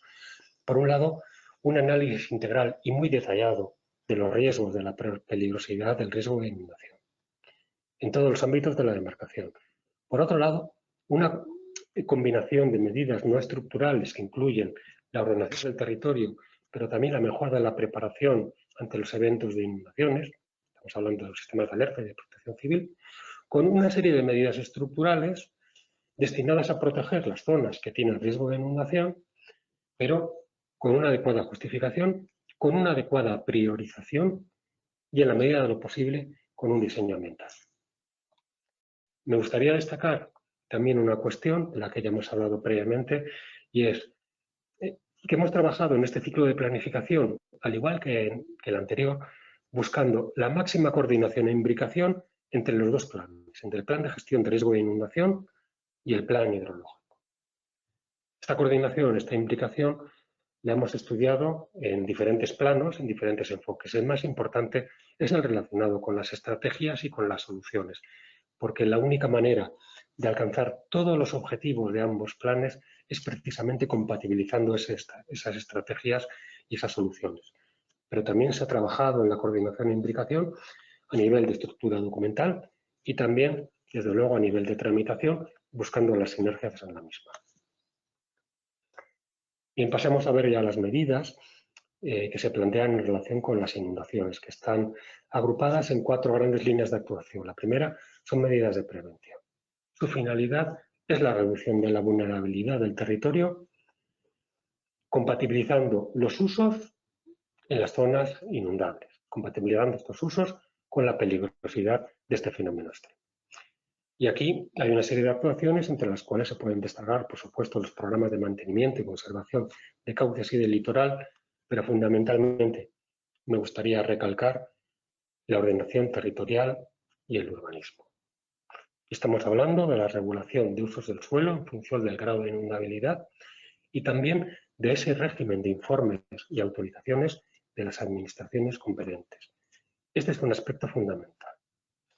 Tenemos que trabajar para no incrementar el riesgo de inundación poniendo viviendas, poniendo industrias en las zonas inundables, porque posteriormente nos arrepentiremos. Y aquí, bueno, pues he incluido 2 imágenes que se corresponden con las inundaciones que anteriormente comentaba José María Sanz de Galdeano, que han tenido lugar la semana pasada en Alemania, unas inundaciones muy graves. Bueno, estas imágenes nos muestran claramente que no es conveniente cortar los meandros, que no es conveniente construir viviendas en ese meandro que ha sido cortado, que es necesaria una adecuada ordenación territorial de los usos y, en definitiva, yo creo que estas fotografías muestran de forma clara que en esta situación concreta es cierto que el cambio climático probablemente puede agravar algunas de las situaciones, pero los daños que se están produciendo, al menos en este emplazamiento, no están relacionados tanto con el cambio climático, sino en primera instancia por una inadecuada ordenación territorial.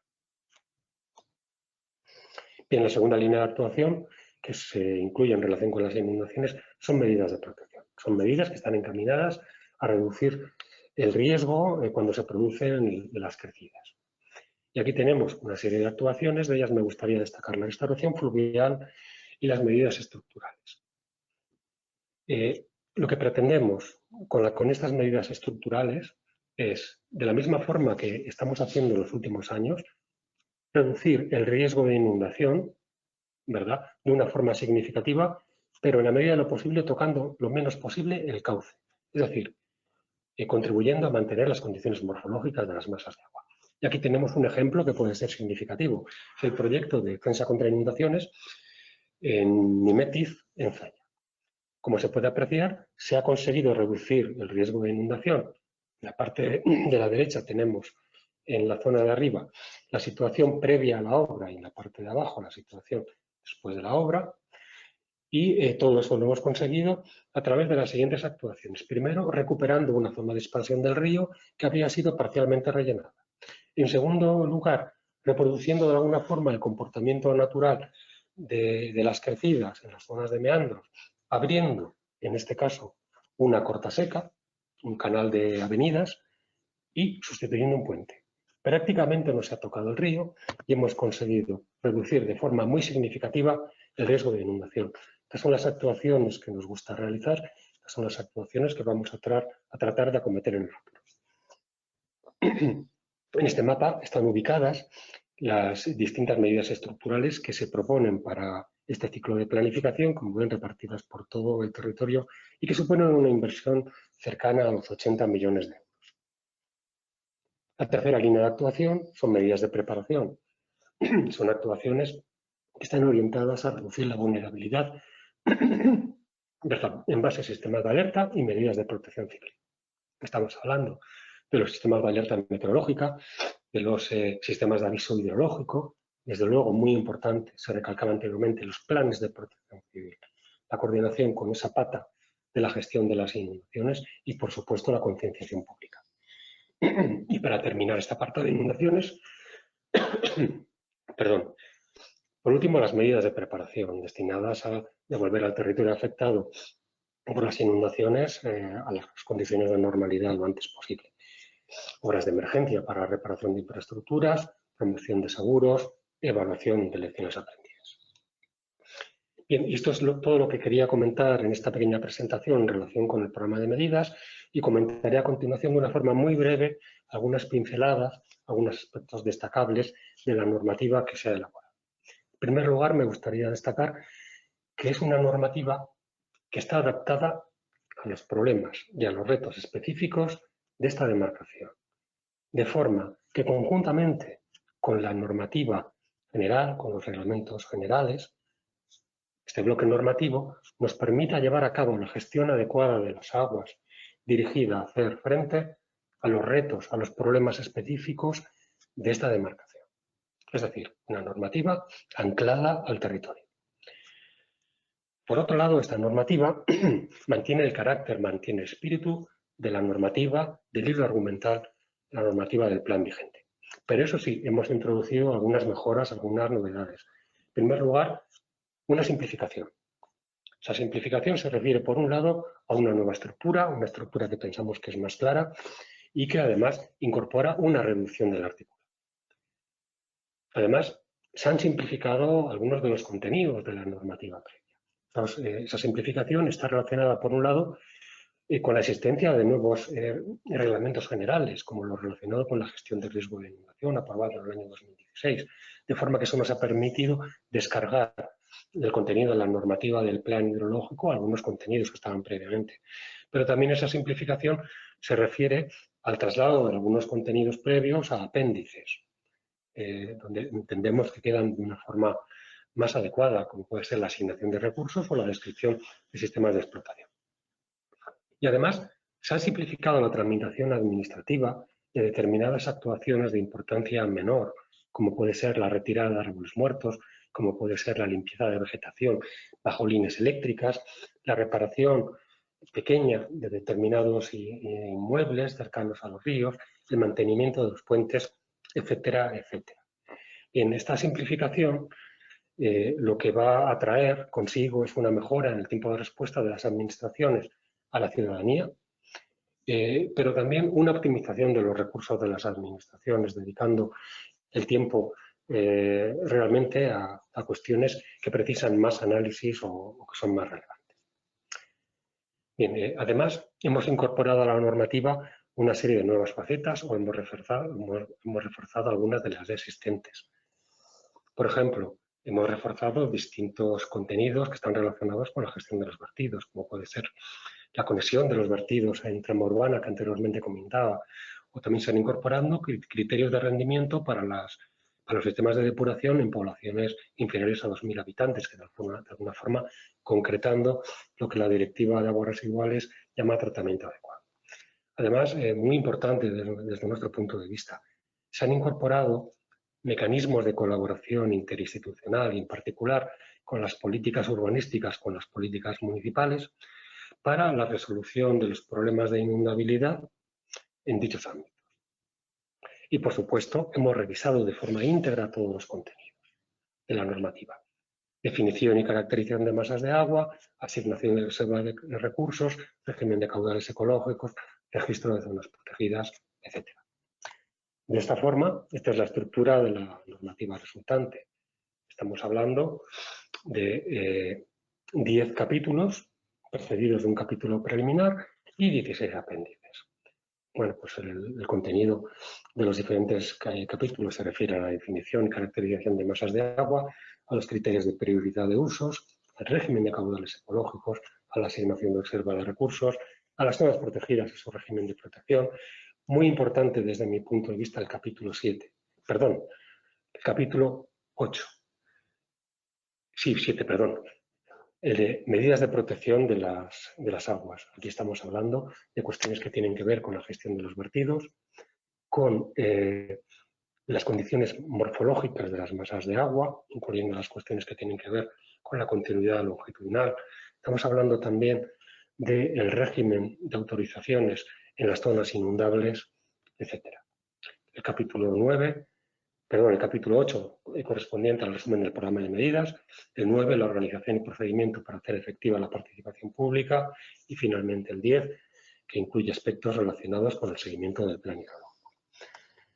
Y bueno, por mi parte esto es todo lo que quería incidir en relación con la memoria y con el programa de medidas y sin más le voy a dar la palabra a Olga López de Di Castillo, para dar pie ya al debate a través de las preguntas que hayan sido formuladas a través de la dirección de correo electrónico que se ha habilitado.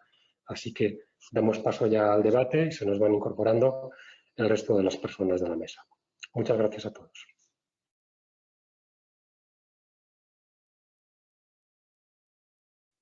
Muchas gracias, Iñaki. Buenas tardes. Efectivamente, ahora vamos a abordar las preguntas que nos están enviando a través del correo electrónico. De momento han llegado 3 preguntas. La primera de ellas la ha formulado Ecologista Marchand, que comenta que los resultados de las redes de control vienen mostrando cada año que la contaminación por lindano en las aguas superficiales y subterráneas españolas merece un urgente trabajo de descontaminación tanto en residuos como suelo y agua. Y en relación con esto plantean 2 cuestiones. La primera es qué medidas correctoras se tomarán para corregir las afecciones de las sustancias prioritarias. Y la segunda es si se tendrán en cuenta estas sustancias en el tratamiento de las aguas residuales, ya que si no se devuelve el agua cumpliendo los límites de las normas de calidad ambiental, se volvería a generar el problema. Bueno, en relación con esta cuestión que afecta sobre todo a las cuencas internas del País Vasco y en particular al estuario del Nervión y a algunos de los tributarios, debemos decir que efectivamente se trata de masas de agua que con las normas de calidad ambiental vigentes efectivamente tienen una superación de las normas en relación con el HCH. Se trata de una problemática que está relacionada en esta demarcación con los residuos de fabricación del lindano. Tuvimos 2 fábricas en este entorno de la cuenca del Nervión, como es sabido, y lo cierto es que sus residuos fueron distribuidos de una forma desordenada en el pasado. Estamos hablando de las décadas de los 60, 70 del siglo pasado y bueno, pues realmente fueron un foco de contaminación importante. Durante la década de los 90 el gobierno vasco hizo un esfuerzo muy importante para abordar esta problemática y en ese sentido se construyeron varias celdas de seguridad y se construyó una planta de tratamiento para el lindano puro. Pero es cierto que no fueron recuperados todos los emplazamientos, realmente algunos los estamos conociendo con posterioridad y la realidad es que hace unos años las normas de calidad en relación con el HCH que operaban en Europa no eran tan estrictas como las que tenemos ahora. En definitiva, estamos hablando de que lo que hace 10 años era un fondo que teníamos en determinadas cuencas, un fondo de HCH, pero que no suponía una problemática desde el punto de vista ambiental, hoy por hoy son incumplimientos. En ese sentido, la Agencia Vasca del Agua está haciendo un esfuerzo muy grande en los últimos años para tratar de determinar, de la misma forma que en relación con otras presiones, cuáles son los focos últimos de contaminación, cuáles son los focos concretos que están ocasionando que determinadas masas de agua no estén alcanzando su objetivo de estado químico. Y realmente hemos avanzado mucho en ese sentido y también hay que decirlo, muchas veces gracias a la información y gracias a la actuación de los grupos ecologistas y en particular de Ecologistas en Acción, que bueno, pues a través de su trabajo nos va facilitando una información realmente valiosa. Con esta información que tenemos ahora mismo, bueno, pues en el siguiente ciclo de planificación se ha incluido una medida concreta que involucra una inversión de 4 millones de euros y que está destinada precisamente a tratar de sanear y a tratar de recuperar esos emplazamientos que estamos viendo que son fundamentales en la evolución del estado químico de estas masas de agua. Y en relación con la otra cuestión que se planteaba, bueno, pues resulta claro que la normativa general y la normativa del plan hidrológico ya incorpora regulaciones concretas en relación con las características de los vertidos, de forma que esa autorización recoja los condicionantes necesarios para que estos vertidos no supongan un problema desde el punto de vista, desde luego, de los parámetros generales, pero tampoco desde el punto de vista del cumplimiento de las normas de calidad de las sustancias prioritarias. Gracias, Iñaki. Seguimos. La siguiente pregunta la ha realizado Luis Blanco, de ADEC Química, que comenta que, como bien ha dicho Iñaki, uno de los problemas importantes de la demarcación es la contaminación de origen urbano y se consideran prioritarias todas las actuaciones ligadas a resolver esta cuestión. Entonces, en concreto, plantea que tienen interés en que se les confirmen los plazos de inversión y puesta en marcha de las infraestructuras de tratamiento de aguas residuales en la parte alavesa del curso del Nervión, en concreto Llodio y Amurrio. Comentan que en el programa de medidas se habla de esta cuestión, pero que no se precisa demasiado al respecto. Muy bien, si me permitís, son las obras de interés general del Estado que está realizando la Dirección General del Agua con la Confederación Hidrográfica. Las obras son básicamente 2 depuradoras y 2 sistemas de colectores de saneamiento que recogen las aguas para llevarlas a ellas.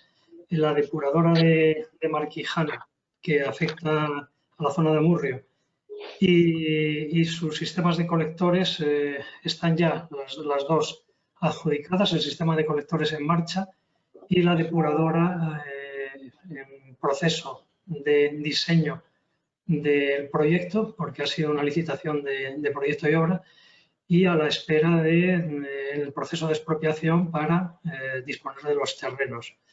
En las mismas circunstancias está la edad de Basaurbe, que afecta a la zona de Llodio. Este también es un sistema de colectores y depuradora con una inversión de 24 millones, la de Marquijana es de 35 millones y medio, y está también en proceso de redacción de proyecto y de expropiación de los terrenos. Estando contratadas las obras, en este momento el cuello de botella o la mayor duración de la ejecución de las depuradoras es la que condiciona el funcionamiento de todo el sistema. Como los plazos de estas depuradoras oscilan entre aproximadamente 3 años y medio, pues consideramos que en 2025, el verano de 2025 o antes, estaría en total funcionamiento el sistema de las 2 depuradoras y del Alto Nervión, en definitiva. Muchas gracias.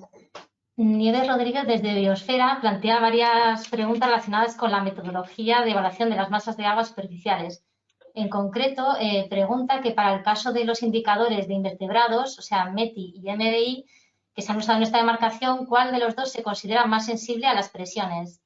Y también pregunta si se descarta el uso del índice MDIAT de diatomeas como indicador de flora bentónica. Bueno, en relación con la primera cuestión, yo creo que ambos sistemas ofrecen resultados que son comparables entre sí. Realmente parten de la misma información y el ejercicio que hemos hecho de comparación de los resultados, lo cierto es que los resultados son muy similares. Es decir, que las masas de agua que con uno de los indicadores cumplen con los objetivos medioambientales, lo hacen también con el otro indicador. Realmente los dos sistemas ahora mismo están intercalibrados por la Comisión Europea. En ese sentido, pues los resultados de comparabilidad están garantizados.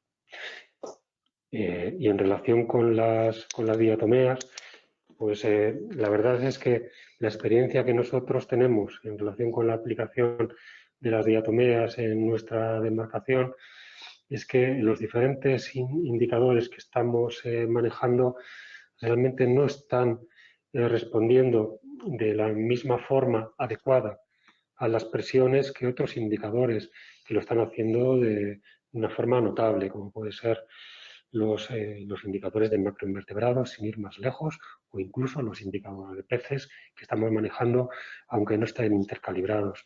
Desde luego, tenemos que utilizar indicadores de diatomeas, pero la verdad es que todavía a nivel de diseño de indicadores, el resultado yo creo que se puede trabajar un poco más. Muy bien. Arturo Elosegui, de la Universidad del País Vasco, hace varios comentarios en relación con los perímetros de protección de las masas de agua y la gestión de los usos forestales. Dice que en los últimos años estamos asistiendo a un cambio sin precedentes en los usos forestales en el País Vasco y dice si se está teniendo en cuenta este efecto sobre los recursos hidrológicos a futuro. También quiere saber si están previstos unos planes de ordenación forestal a escala de territorio y cómo está el tema de los perímetros de protección en las masas de agua. Bueno, en relación con esa cuestión, la verdad es que el diagnóstico que hace Arturo lo podemos compartir plenamente. Realmente la enfermedad de la banda marrón y la banda roja del pino, pues eso está suponiendo un cambio muy importante en la cubierta forestal que hemos tenido hasta hace muy poco en el País Vasco. Y cuando ese cambio no se produce de una forma adecuada, no siempre es así, pues eso tiene efectos sobre las aguas y también efectos en particular sobre determinadas captaciones pequeñas que están en cabecera. Es un tema que lógicamente nos preocupa y que está recogido de alguna forma en el programa de medidas. A este respecto, estamos considerando que es fundamental el refuerzo de la protección de las captaciones. Afortunadamente, en el plan hidrológico del segundo ciclo, también lo tenemos recogido en el tercero, hemos definido una serie de zonas de salvaguarda que se definen con carácter general para todas las captaciones de abastecimiento urbano y que involucran pues, una distancia más o menos fija en función de la población abastecida por cada una de las captaciones.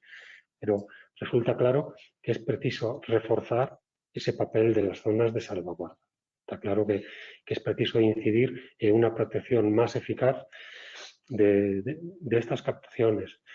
En ese sentido, pensamos que la nueva directiva de abastecimiento puede suponer también un espaldarazo a estas nuevas políticas de protección, en la medida que van a incorporar una serie de trabajos que están relacionados con los análisis de riesgos de los diferentes elementos del sistema de abastecimiento, que incluyen no solamente la potabilización, no solamente el sistema de conducción, sino también los riesgos existentes en cada una de las captaciones. Se trata de unos documentos que, de acuerdo con los borradores de transposición de esa directiva, pues van a corresponder a las administraciones hidráulicas, pero que evidentemente se tendrán que confeccionar de forma coordinada con las administraciones sanitarias y, por supuesto, también con los entes gestores de abastecimiento. Pues yo creo que ahí tenemos una oportunidad muy interesante para reforzar esta protección, esta eficacia en relación con la protección de las captaciones de abastecimiento urbano. Muy bien. Y la siguiente pregunta es de Alberto Matillán, del Consorcio de Aguas.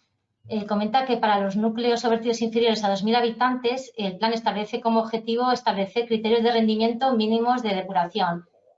Y en relación con estos rendimientos, pregunta si se tendrán en cuenta los habitantes equivalentes del núcleo y el aseguramiento de su equilibrio económico, de forma que incida en la recuperación de costes. Y también pregunta si se definirá cuál es el proceso depurativo más adecuado y el rendimiento de reducción de la contaminación. Y si finalmente se definirán por intervalos de población por debajo de 2.000 habitantes. Bueno, en relación con esa cuestión, a ver, lo que recoge efectivamente este borrador de plan hidrológico es una serie de criterios generales en relación con los rendimientos que pueden ser adecuados en función de diferentes técnicas de depuración para las poblaciones inferiores a 2.000 habitantes equivalentes.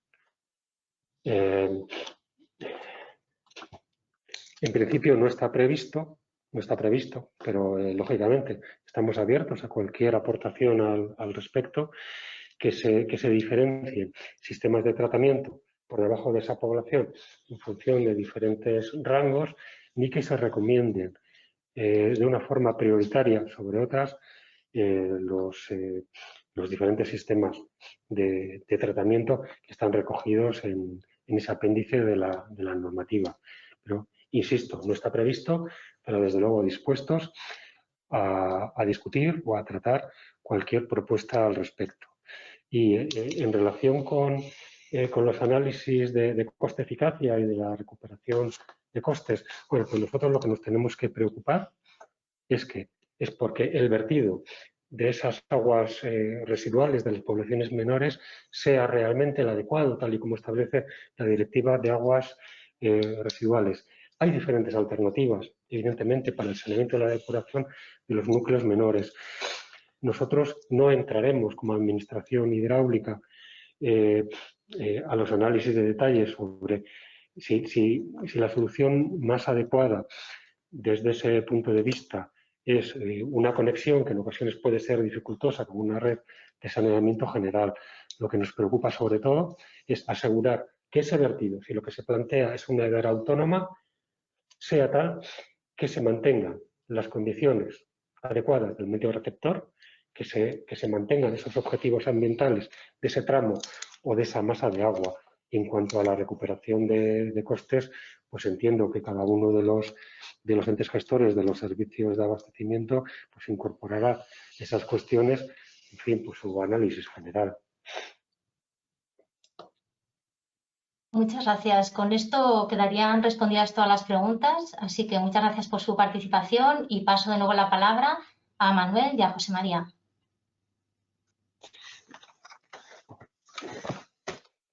Bueno, pues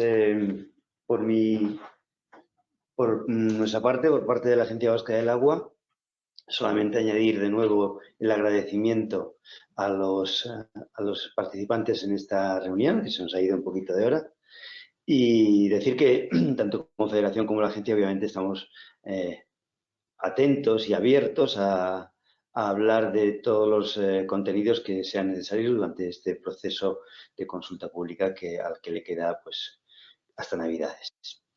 Nada más, muchas gracias por su asistencia, gracias al presidente y a la Confederación por el trabajo coordinado y conjunto que llevamos ya años haciendo, y por mi parte pues nada más, me despido. Hasta luego, cuídense. Gracias, José María. Gracias a vosotros, porque da gusto trabajar con vosotros y con vuestro conocimiento y vuestra capacidad de coordinación y de resolver problemas que llevamos años intentando hacerlo juntos.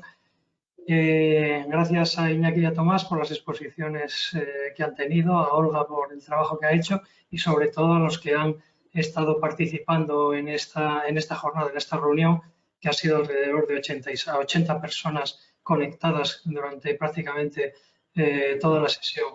Yo pedir ya solo para finalizar que hagan todas las aportaciones que consideren convenientes para perfeccionar el borrador de plan que hemos puesto en consulta pública, y que haremos otros actos a partir de los meses anteriores a la finalizar el plazo de consulta, y nada más. Reiterar las gracias y que disfruten todos del verano. Muchas gracias.